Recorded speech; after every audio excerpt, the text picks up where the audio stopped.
Imaginez qu'on essaye de résoudre les embouteillages en se concentrant uniquement sur les voitures les plus chères. On se dirait, si on arrive à faire en sorte que ces Porsche restent au garage, tout le trafic sera plus fluide. Ça semble complètement absurde. C'est absurde, oui, parce qu'on s'attaquerait au symptôme le plus visible, le plus coûteux peut-être, mais en ignorant totalement la nature du système routier lui-même. C'est une analogie parfaite pour notre sujet. Et c'est exactement le cœur de la question sur laquelle on se penche aujourd'hui. Pourquoi les programmes conçus pour aider les personnes qui utilisent le plus souvent les hôpitaux, pourquoi semblent-ils constamment échouer?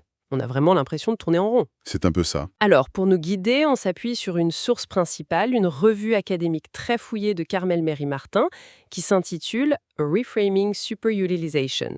Notre mission, c'est de décortiquer ensemble pourquoi l'approche actuelle est dans une impasse et surtout, à quoi pourrait ressembler une porte-sortie. Exactement. Et pour que tout le monde soit bien au clair, il faut peut-être commencer par définir ce terme de surutilisation. Oui, bonne idée. En termes très simples, il s'agit d'un petit groupe de personnes qui, pour toutes sortes de raisons, se retrouvent très fréquemment aux urgences ou sont hospitalisées à répétition. Ce que l'article de Martin met en lumière de façon assez saisissante, c'est que pendant très longtemps, ce phénomène a été vu quasi exclusivement à travers un prisme. Lequel? Celui du coût. Le point de départ n'était pas comment aider ces personnes, mais plutôt comment réduire cette ligne de dépenses. Alors, décortiquons ça. Si le moteur, c'est l'argent, comment cette idée de surutilisateur a-t-elle pris forme? D'où ça vient, concrètement? Le concept a vraiment commencé à émerger au début des années 2000 et ça s'est vraiment cristallisé autour de 2012. Et oui, le moteur était presque entièrement financier. Partout dans le monde occidental, les coûts de la santé explosaient. C'est à ce moment-là que des cadres politiques comme le triple aim aux États-Unis sont apparus. Le triple aim, ça sonne bien, mais qu'est-ce que ça recouvre concrètement? Sur le papier, c'est très louable. 3 objectifs. 1. Améliorer l'expérience des soins pour les patients, améliorer la santé de la population et réduire les coûts par habitant. Le problème, c'est que dans la réalité, l'un de ces 3 objectifs a tendance à, à écraser les 2 autres. Laissez-moi deviner. Les coûts. Toujours. Et c'est comme ça que des indicateurs purement administratifs, comme les taux de réadmission à l'hôpital dans les 30 jours, sont devenus des mesures de performance clés. Un hôpital avec un taux élevé était perçu comme inefficace. Dans cette logique, la surutilisation n'était pas le signe d'une détresse humaine, mais le symptôme d'une machine qui déraille et qui coûte une fortune, quoi. Et de cette vision sont nés des termes assez imagés. L'article cite des expressions comme frequent flyers Les voyageurs fréquents des urgences, oui. et surtout ce concept de hotspotting qui est devenu très à la mode. Absolument. L'exemple le plus célèbre, c'est la Camden Coalition aux États-Unis. L'idée semblait géniale, très high-tech pour l'époque. On utilise des données pour cartographier la ville et identifier les immeubles, les quartiers d'où proviennent le plus d'appels aux urgences. Ces points chauds, ou hotspots, devenaient la cible d'intervention. C'était presque une approche de police prédictive appliquée à la santé. C'est exactement l'esprit. On identifie la cible, on concentre les forces, on neutralise le problème. Et ce qui est fascinant, c'est de voir comment le langage a évolué. Vers 2015-2016, on a commencé à éviter le terme « surutilisateur », jugé péjoratif. On a préféré parler de patients à besoins élevés et à coûts élevés. Ce qui, au fond, semble plus respectueux. On reconnaît qu'il y a des besoins. En surface, oui, mais l'analyse de Martin suggère que c'était surtout un changement cosmétique, un rebranding. Le cœur de la logique est resté le même. Le problème est défini par les coûts élevés. L'objectif sous-jacent est donc toujours de réduire ces coûts. Le cadre de pensée, lui, n'a pas bougé d'un iota. D'accord. Le diagnostic est donc posé. Ces patients coûtent trop cher parce qu'ils viennent trop souvent. La solution, c'est de les empêcher de venir. Quelles formes concrètes ont pris ces interventions? Elles se sont standardisées autour de quelques grands axes. Le plus courant, c'est la gestion de cas, le case management. On assigne un professionnel de santé à un patient pour l'aider à naviguer dans le système. Il y a aussi les soins intégrés, où on essaye de faire communiquer l'hôpital, le médecin de famille, les services sociaux, et enfin les soins de transition qui se concentrent sur la période critique juste après une sortie d'hôpital. Tout ça semble, à première vue, plein de bon sens. Coordonner, suivre, accompagner, sur le papier, ça devrait fonctionner. La question qui tue, c'est est-ce que ça va marcher? Et c'est là que l'histoire prend une tournure déconcertante. La conclusion de Carmel Martin, après avoir épluché des années de recherche, des dizaines d'études, est sans appel. Non, ça ne marche pas. Ou du moins, le succès est incroyablement limité. Attendez. Tous ces programmes, tout cet argent, tous ces efforts pour un résultat limité? C'est difficile à croire. C'est pourtant ce que les données les plus rigoureuses nous disent. L'exemple le plus spectaculaire est celui dont on parlait, le programme de hotspotting de Comden. C'était le modèle que tout le monde voulait copier. Mais quand ils ont finalement mené un essai contrôlé randomisé, la norme d'excellence en recherche. Les résultats. Aucun impact significatif. Zéro. Les patients du groupe hotspotting ont été réadmis à l'hôpital quasiment au même rythme que ceux du groupe témoin. C'était une douche froide pour tout le secteur. C'est sidérant.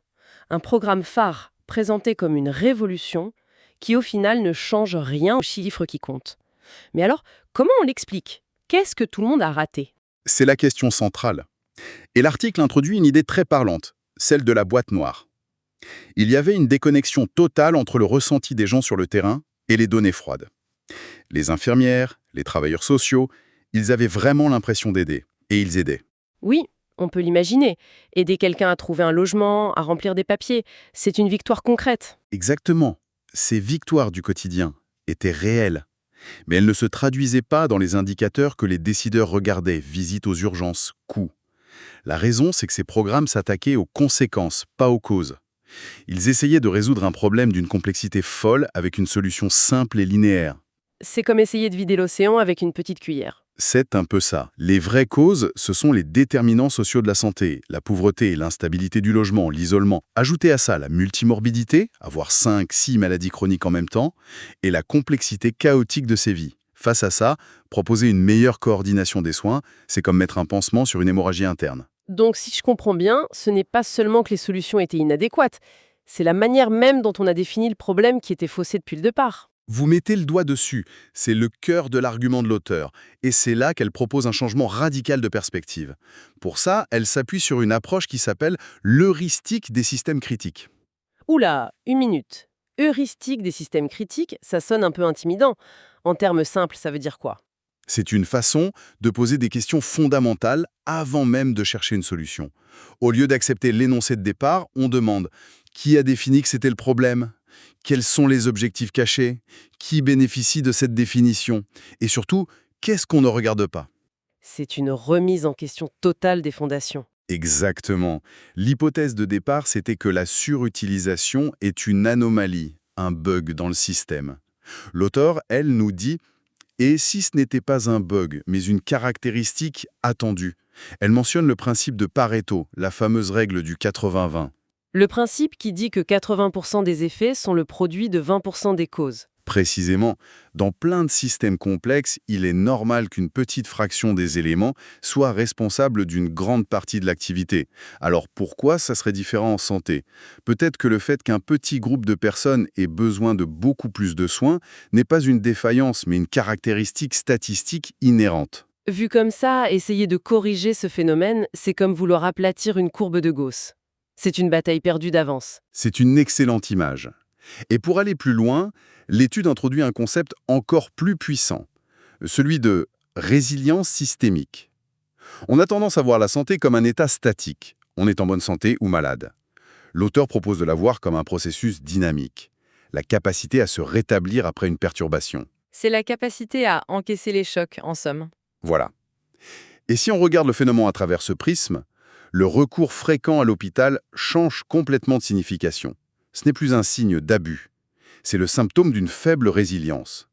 C'est le signal d'alarme qui nous dit qu'une personne n'a plus les ressources sociales, économiques, médicales, pour faire face aux aléas de la vie. Et on a la preuve de ce biais de vision directement dans l'analyse de la littérature que l'auteur a menée.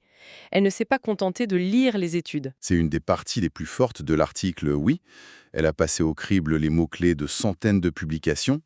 Les résultats sont édifiants. Des termes comme hospitalisation, utilisation et coût dominent de manière écrasante. Ils apparaissent dans 70%, 46% et 12% des articles. En revanche, des termes comme qualité de vie ou besoins sociaux, Ils sont où? quasi absents. Ils n'apparaissent que dans une toute petite fraction des études. C'est la preuve par les chiffres. La communauté scientifique a littéralement regardé le problème par le mauvais bout de la lorgnette. On mesurait l'activité du système, pas le bien-être des gens. La littérature scientifique devient elle-même une pièce à conviction. C'est très habile. D'accord. Le constat est sévère, on le change. Le modèle centré sur les coûts est une impasse. Alors, si on jette ce vieux modèle, on le remplace par quoi? Mais là, un retélange radical. Il ne s'agit pas d'améliorer le système, mais de changer complètement de paradigme. On doit passer d'une logique de maîtrise des coûts à une logique de justice distributive. Alors là, il faut qu'on s'arrête un instant. Je comprends la force de l'idée de justice distributive. Mais soyons pragmatiques. Un gestionnaire d'hôpital, un ministre, ils ont des budgets. Le mot justice sonne bien, mais le mot coût clignote en rouge sur leur tableau de bord. C'est la question clé. Et la réponse est contre-intuitive. Le paradigme de la justice ne dit pas qu'il faut dépenser sans compter. Il dit qu'il faut considérer ces patients non plus comme un fardeau, mais comme les meilleurs indicateurs de la fragilité de notre système. Ce sont les canaris dans la mine de charbon. Leur détresse nous montre précisément les fissures du système, le manque de logement, les failles en santé mentale, la pauvreté. Donc, au lieu de les voir comme le problème, on les voit comme le symptôme d'un problème beaucoup plus large. Exactement. Et ça change tout. Ça signifie qu'il faut réallouer les ressources. Au lieu de dépenser une fortune pour les gérer en aval, une fois qu'ils sont en crise, il faut investir en amont pour renforcer leur résilience. L'objectif n'est plus seulement de réduire les jours d'hospitalisation. Il devient positif, permettre à ces personnes d'avoir des trajectoires de vie et de santé plus stables. Et concrètement, cet investissement en amont, ça ressemblerait à quoi? Ça passe par le renforcement massif des soins de proximité, des soins primaires. Ça passe par une prise en compte sérieuse des déterminants sociaux, des programmes de logement d'abord, des aides pour la sécurité alimentaire. Et surtout, ça passe par l'écoute des expériences vécues de ces personnes. Co-concevoir avec elles des services qui ont du sens. Evelyne, l'équipe aborde aussi brièvement la question de la technologie. Est-ce qu'elle peut être une alliée dans ce nouveau cadre? Oui, mais avec beaucoup de prudence. L'article note que la télésanté, et plus spécifiquement la surveillance à distance des patients, semble prometteuse. Pouvoir suivre leurs signes vitaux à domicile permet d'intervenir avant la crise, et ça semble réduire le recours aux urgences. En revanche, pour l'IA ou les chatbots, les preuves sont encore très immatures. Le message, c'est que la technologie n'est pas une baguette magique. Absolument. C'est un outil. Et un outil peut être utilisé de différentes manières. Si on utilise l'IA pour mieux prédire qui va coûter cher, afin de mieux les contrôler, on ne fait que répéter les mêmes erreurs. Si, en revanche, on l'utilise pour mieux comprendre les besoins et allouer les ressources de manière plus juste, alors elle peut servir ce nouveau paradigme. Si on fait le point sur le chemin qu'on a parcouru, c'est assez vertigineux. On est parti d'une idée qui semblait simple, presque managériale. Des surutilisateurs coûtent cher, donc il faut optimiser la gestion de leurs soins. Une approche très technocratique. Et en creusant, on a découvert que cette approche, malgré des décennies d'efforts, est un échec. Elle échoue parce qu'elle refuse de voir la complexité des vies humaines qui se cachent derrière les statistiques. Le message central de la revue et de notre discussion, c'est que la solution n'est pas un meilleur programme, c'est un changement de paradigme. Il faut abandonner cette obsession pour l'efficacité des coûts et adopter une vision plus large, axée sur la résilience des individus et la justice du système. Ces patients ne sont pas le problème, ils sont le miroir de nos propres échecs collectifs. Et cela nous laisse la pensée finale, une question qui est moins une conclusion qu'une ouverture. La revue se termine en suggérant que cette fameuse surutilisation n'est pas le signe d'un excès individuel, c'est le symptôme d'une fragilité systémique et au bout du compte d'un échec politique. La véritable question qui demeure est donc la suivante. Sommes-nous prêtes à cesser d'essayer de réparer les patients pour enfin commencer à réparer les systèmes qui leur font défaut ?